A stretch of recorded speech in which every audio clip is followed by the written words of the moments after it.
Good morning, my friends. I'm going to call you my friends. When I walked in this morning, Steve Davis was doing his best to shoo any remaining butterflies that might have been lurking around inside there. And he said, "You are among friends." So I'm going to claim that one and just tell you, good morning, my friends. Wow, I appreciate you, Brandon. Your courage is amazing. And you are definitely an inspiring friend, so thank you. And Norm, I appreciate the word you shared also. Norm, probably as both of you guys, Norm and Brandon were talking, I debated on whether I should try to come up here and share it, but I'll share it now. I was thinking about a declaration that someone helped me to put together a while back about my identity, and it went like this. It goes along with what I think you were sharing, Norm. It goes like this. I am a son of my Father, and I am totally secure. There is nothing that can ever change that, and I am going to live both now and forever. I've struggled with my identity, and a friend of mine reminded me and some other people that I think one of you guys used the word freedom. All freedom is based in identity. It's based in the identity of who God is, first of all, and then who we are in Christ. And that has really meant a lot to me. So, I would like to talk with you guys this morning about half marathons and resurrected dreams. Yesterday was an absolutely amazing day. It was amazing in a lot of ways, but especially because I got to do something I had never done before with one of my very favorite people in the world. Let me back up a little bit and just share a little bit with you about Morgan, our daughter Morgan.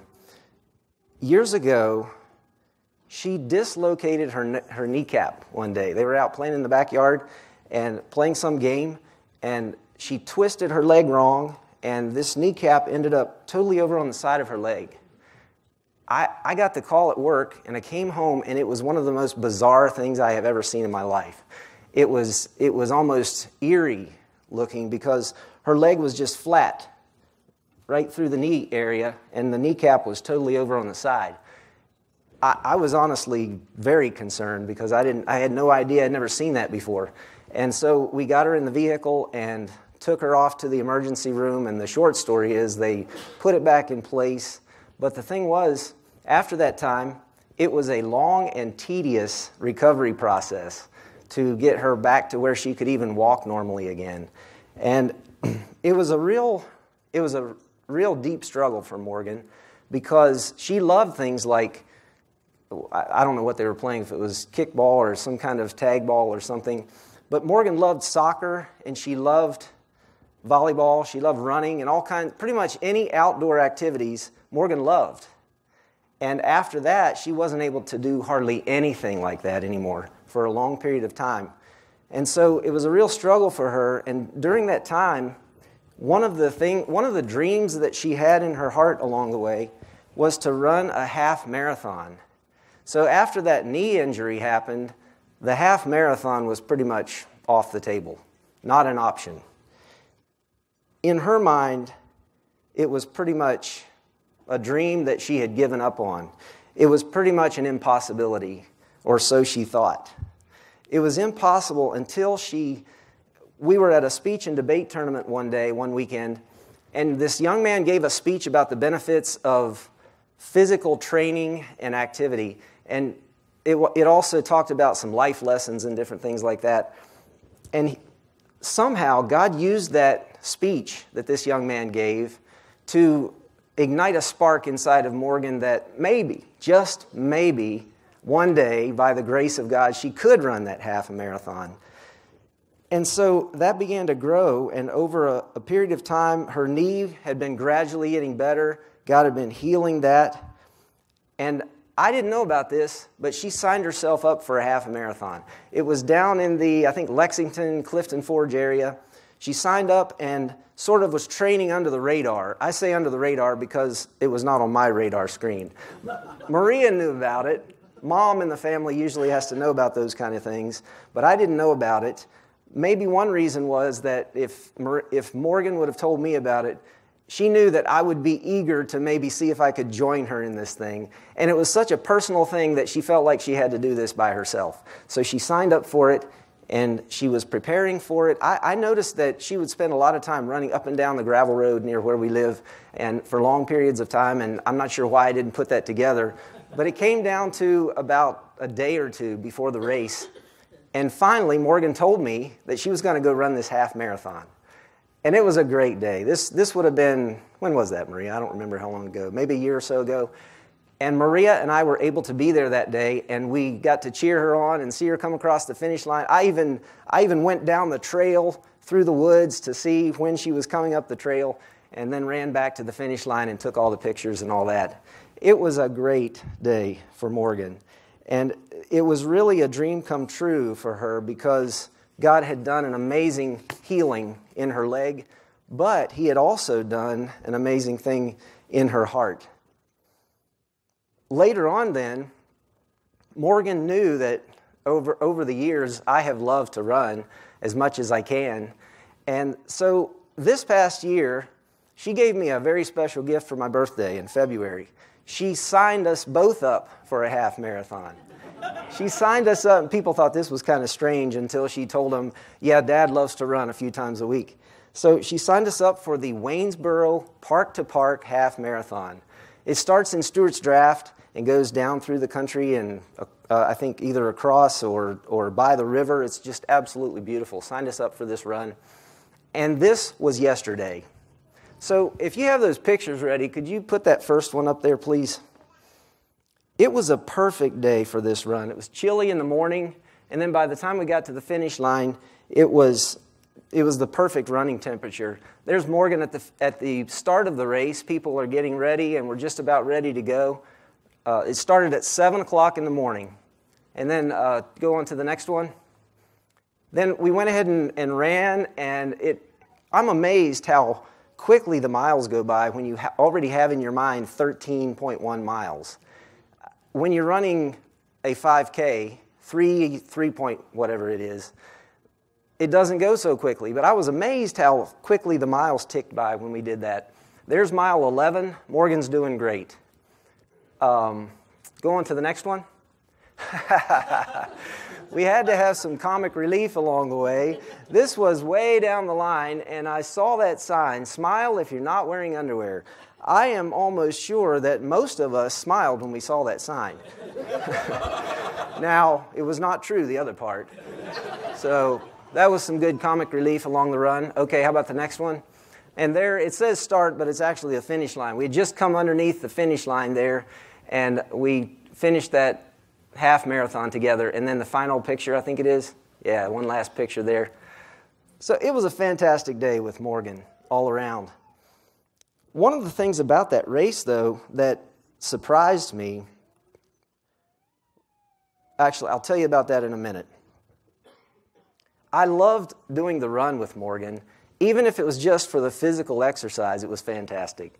But the thing that I really loved was the things that we talked about along the way. And it was the things that God was showing us together as we ran along. We were running along, and Morgan started saying things that made me get my phone out and take some notes. Things like this. Wow, this one really got my attention. It's okay if dreams die for years. God does that to humble you because otherwise you might think it was you. She shared some more thoughts about that, and then as we were talking about things, all of a sudden my mind jumped over to Joseph. Remember Joseph and how his dream had apparently died for years? I was thinking about that, and the situation with Joseph is a gut-wrenchingly hard story to think about because it's hard both from a parent's perspective and from Joseph's perspective. As a parent, the mom, or I guess maybe, I don't know if the mom was around at that point, his dad thought that he had died. That would be very hard. And then Joseph went through all the troubles that he went through. Quite a few chapters in Genesis are dedicated to that whole story. He had a ridiculous amount of setbacks on the way to his dream being fulfilled. Have you guys heard of the Christian comedian Michael Jr.?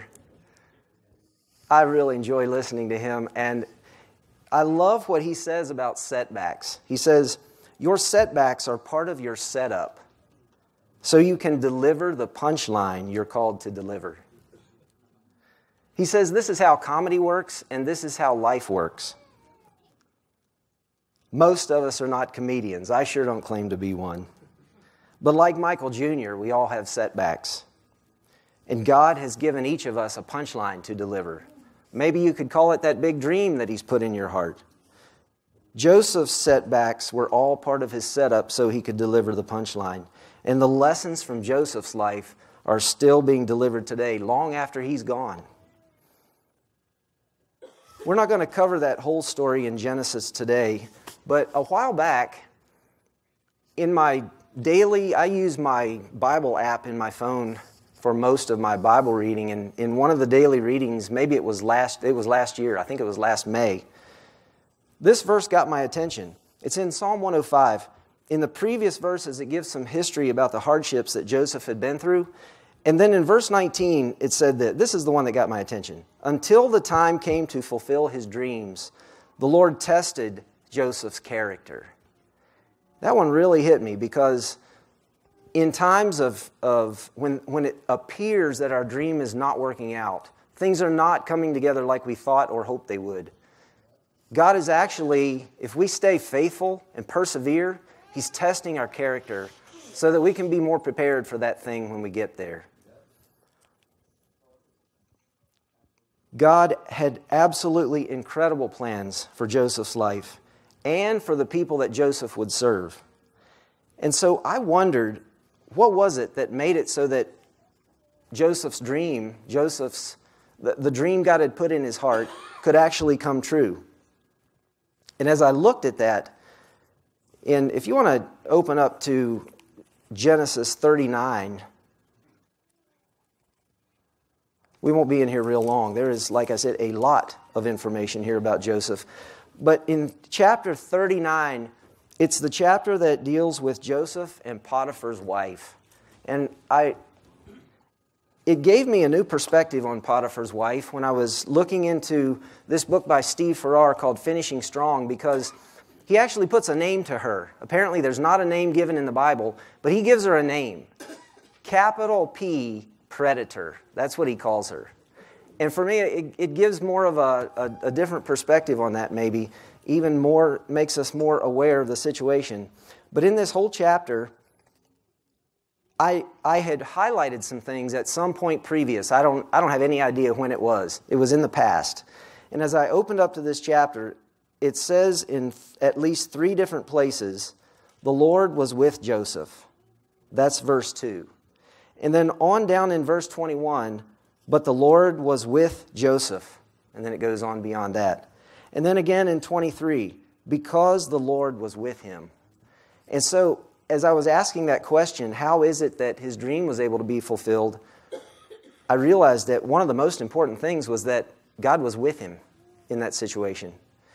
And then secondly, Joseph passed the character test. He was in a severe test, and he passed the test. Can you imagine how much different history would look in so many ways if Joseph had not passed the character test? It would be very different. And then finally, I noticed that Joseph took action. He was not a passive man who sat around in the comfort zone of his life. So it's true for us also.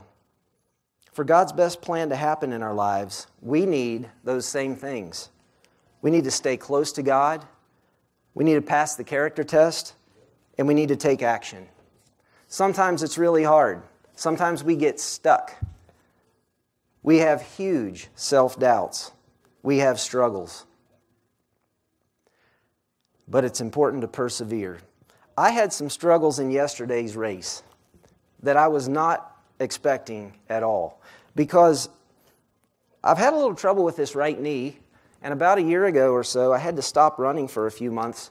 And it was giving me enough pain that I couldn't really do much running. And then, thankfully, God had brought healing to that knee, and I was trying to be real careful and gentle with it. And it was going great. Even in the preparation, when Morgan and I would run, occasionally we would go even maybe about 10 miles, and it was great. So I was expecting to go up there yesterday on the race day and go for it and really be able to just stay with Morgan at whatever pace she wanted to run. And it surprised me. Maybe a few miles in, I started having this pain in my knee again. And as time went on, it got a little worse and a little worse and a little worse until finally there were a number of times where I had to stop and walk. And Morgan actually had to wait on me. And so it was frustrating, and yet as I look at the whole situation, I feel like it was a good thing. It was a humbling experience for me, because I say this in all good fun, but even the old geezers were passing me. So I'm one of those guys that in some runs, I've liked to just go as hard as I can. I'm pretty competitive, and I try to get the best place I can. I absolutely could not do that yesterday. In fact, I was doing good to even finish the race yesterday. So, and toward the end, Morgan was checking in with me. She said, "Now, Dad, we're going to run across the finish line, right? We're going to run." Yes, we are. I'm going to say that in faith. We're going to run across the finish line. And we did. So it was good. I was so grateful to be able to run with Morgan in that half marathon and see her achieve another goal, another dream that she had with her running. And Morgan, if you listen to this or see it sometime, I just want to say, great job. Thanks for letting me be a part of your dream. I love you, girl, and I'm so proud of you.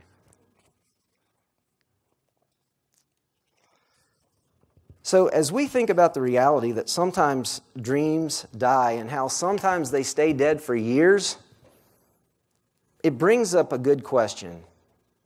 What makes the difference between a dream fulfilled and a dream staying dead?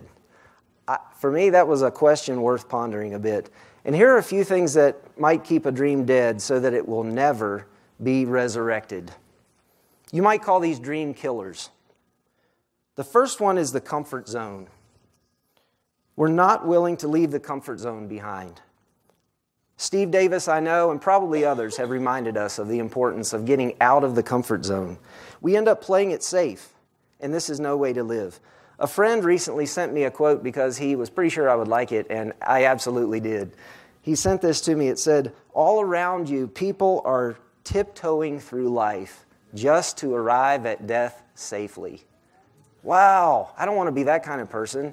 I don't want to arrive at death safely having missed out on the appropriate risks and chances that God is telling me to take so that these good dreams, worthy dreams that He has put in my heart and others can actually happen. I have a good friend named Brian Holmes, and he produced a little video a while back talking about the comfort zone. It was a little 5-minute or so maybe video. You can probably find it on YouTube if you want to see it, but he was talking about how the term comfort zone comes from, it's a heating and air conditioning term. And so, do you guys recognize this thing? At least you older people. I know they don't look like this anymore. This is a thermostat. And the purpose of this thermostat is to keep the air in the house in the comfort zone. That's what they call it. So, if I set this thermostat at 70 degrees, it's not that the temperature stays exactly at 70 degrees. It might go down to 69 degrees, and then it'll turn the furnace on and run for a while until it comes up to maybe 71 degrees. And then it comes back down, and it keeps doing that. It's not constantly flipping it on and off, on and off, on and off. It runs for a time and then turns off, and there's a range of temperature in there. And that range is the comfort zone. Now, I've also noticed that you can change the comfort zone on this thermostat by turning it up or turning it down. But I examined this thing, and it starts at 50 degrees Fahrenheit. That's a little chilly for in the house, I suppose. And then it goes up to 90 degrees Fahrenheit. But even that is still a fairly comfortable zone, if you really think about it. And my question is, what if God is asking us to do a 100-degree task? What if He's asking us to fulfill a dream that might be a 120-degree task? Something that is way outside the comfort zone. I brought a hammer, but I decided not to bring it up here. I've been pondering this. Sometimes maybe we need to put the thermostat of our life down and take the hammer and smash it so that we don't have any more comfort zone, and God is able to break us out of that thing and take us to new places. It's just something I've been pondering. It would make a fun video anyway. So that's one dream killer, is when we stay in the comfort zone. Another one that I thought about is when the enemy just flat out takes us out. And we know that he is out to do that constantly. It can take many forms. It could be moral failure. I've noticed that sexual sin is one of the most tenacious weapons of mass destruction in the arsenal of the enemy. It happens far too frequently. It could be a lack of confidence and huge self-doubts. That's been a big one for me, self-doubts. It could be distractions. It could be all kinds of things. Satan is relentless in his attempt to take us out in so many ways. A third thing that might be a dream killer is that we just plain quit. We start out in the direction following that dream that God has given us, and then we give up along the way for whatever reason, lots of reasons. We give up before the dream is realized. And then a fourth one I thought about is bitterness and unforgiveness. These can also be dream killers. And in Steve Farrar's book, Finishing Strong, he actually references that topic when he's talking about Joseph and Joseph's life. And he's referencing some other authors, Chuck Swindoll and Elbert Hubbard. But he says, so what made Joseph great? Why does God devote more space in Genesis to his story than to any other individual's? Because of Joseph's attitude, how he responded to difficult circumstances. That was the most remarkable thing about him. And then American author Elbert Hubbard once wrote, the final proof of greatness lies in being able to endure contemptuous treatment without resentment. Wow, that's a really hard one, isn't it? And then Joseph, he talks more about Joseph's life in this book. He also references Joseph's brothers, how Joseph's brothers were out to destroy him, really. So there were Joseph's brothers, and then there was Potiphar's wife, Predator. We'll call her Predator. And when God puts a dream in your heart and in my heart, somewhere along the way, there will most likely be some, quote, brothers who try to take you out. And there will also be, probably, at some point, a predator, whether it's a man or a woman, depending on your situation.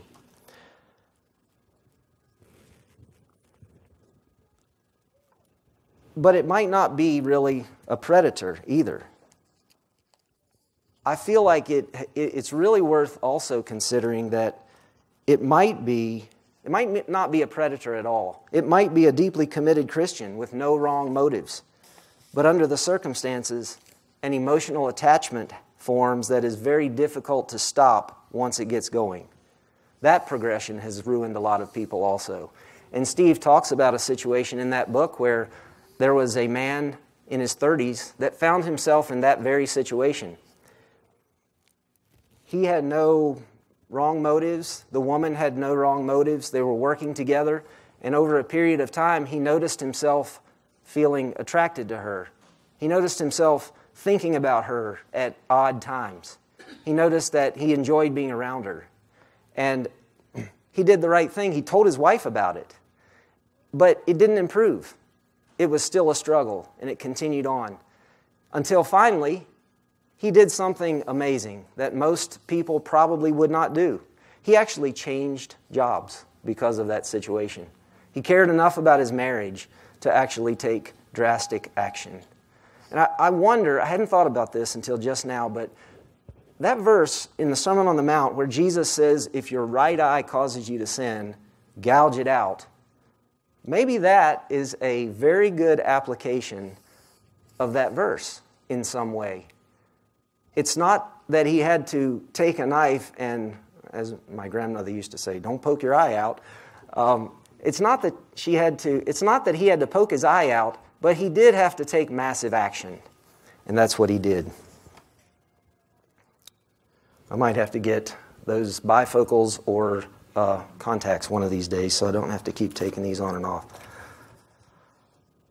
So we need to be on guard. If we do want our God-given dreams to be resurrected, what are the next steps?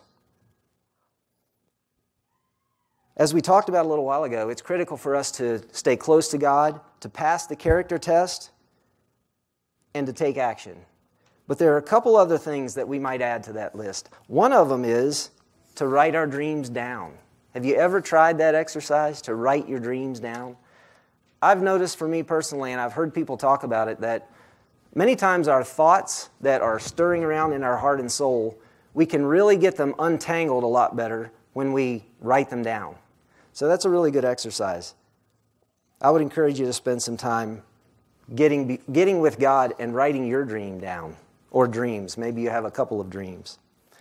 I would also encourage you, number 2, to be connected with some people who will help us achieve those dreams. And you've probably heard people caution also, I have, be careful who you tell your dreams to. Joseph maybe made that mistake.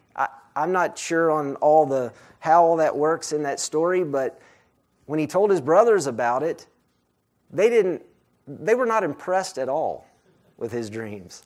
So sometimes we have to be careful who we tell our dreams to. More than a year ago, I wrote down a dream. For me personally, I was working on something with some other people, and I kind of hesitated to share this morning, but I decided I'll go ahead and share it. I recorded this more than a year ago. My dream. My dream is to connect with aviation lovers of all types through inspiring stories, and then provide owners of single and twin-engine piston-powered airplanes with specific and valuable training materials that will take their knowledge, skill, and confidence and management of owning an airplane to a level they didn't know was possible. And through this process, I want to whet their appetite for something more, something much more, something that will lead them ultimately to the abundant life God offers to every one of us through Jesus Christ, and something that will include all kinds of growth, learning, and inspiration for ideas and dreams of their own to be realized. Things they may have either previously considered impossible or maybe never even crossed their mind. Beyond that, I don't know. I think it's too big for me to even imagine. I am not there yet, but there are some elements that are in process.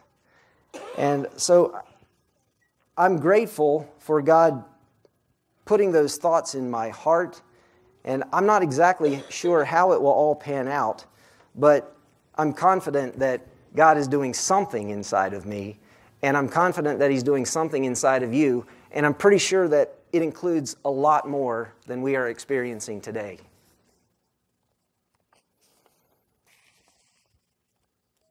Sometimes I'm not sure about my dream or my dreams, but I sure have met some inspiring people along the way. And I always love it when I can find good real-life examples of people who have achieved great things for God. One guy that I really have enjoyed reading his book lately is Ken Davis. This is a book called Fully Alive. And Ken had found himself in a place where he was having all kinds of troubles. He had a measure of success, and on the surface, people probably thought he was doing great.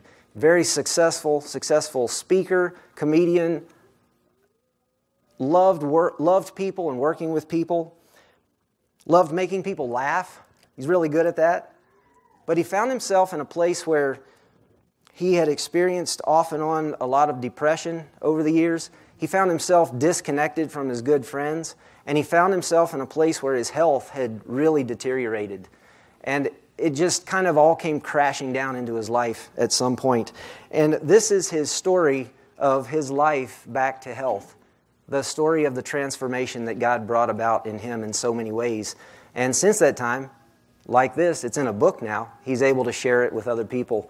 And so I've found that to be very inspiring.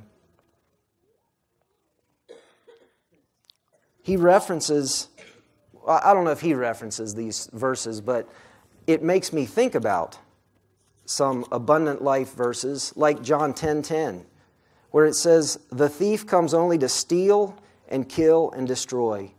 I came that they may have life and have it abundantly." I know for sure that that is true for all of us. The enemy is trying to steal your dream, kill your dream, and destroy your dream. But Jesus has come that He would give life. And God is more than able to help us fulfill those dreams and help us to walk into that abundant life that He has for us. It also reminds me of the prayer that Paul prayed in Ephesians 3.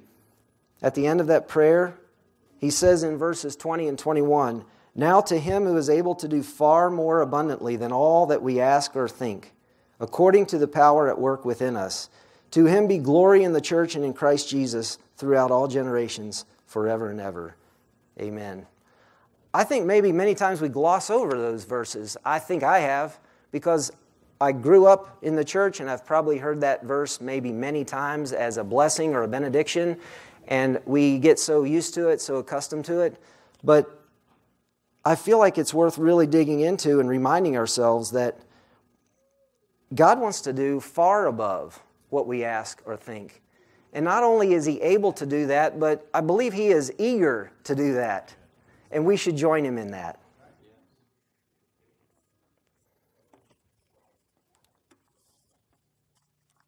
Abundantly more. Abundantly more. That's one of the phrases that came to my mind as I was running along with Morgan yesterday in that race, in that half marathon. Abundantly more. Because of who God is. Do we believe that? And will we do something about it? How about you?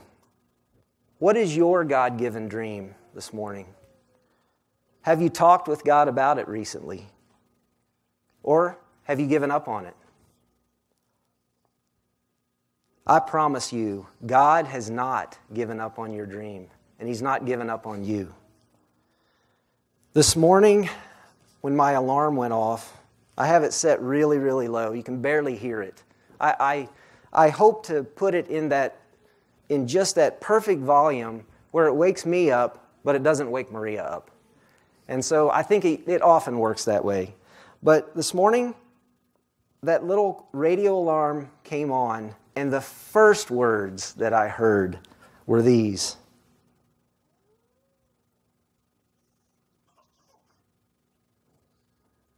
I'll tell you in a minute. Got to find it.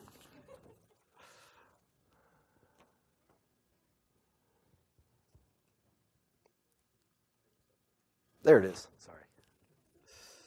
The first words that I heard when that radio alarm came on this morning were these: "We were made to thrive." Wow. That hit me when I heard that, and I thought, I've got to go record that before I forget about it. Because sometimes I hear something like that, and I think, oh, that's good. I got to go write that down. By the time I get to the point of writing it down, I've forgotten about it. So thankfully, I did get it written down, and not only did I write it down, but I also looked up that song, and I was even amazed further. Here's how that song starts. "Here in this worn and weary land, where many a dream has died." Wow. "Like a tree planted by the water, we never will run dry." That sounds like a river oak to me.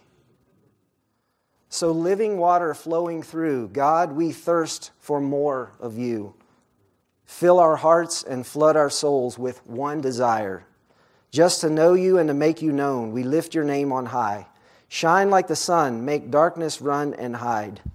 And then this last part, I boxed it and highlighted it. It says, "We know we were made for so much more than ordinary lives. It's time for us to more than just survive. We were made to thrive." I firmly believe that for every single one of us.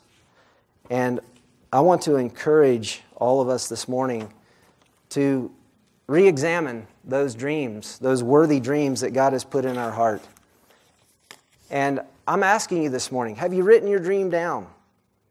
And do you have some people who can help you to achieve it? If so, well done, and keep going. If not, what step can you take this week to get closer to that dream? Ephesians 2:10 says, yes, workmanship, that's right. For we are His workmanship, created in Christ Jesus for good works, which God prepared beforehand that we should walk in them. Could it be that those good works that He has prepared us for have something to do also with the dream or the dreams that He has put in our heart? It's part of that abundant life that Jesus talked about, and part of that abundantly more that Paul talks about.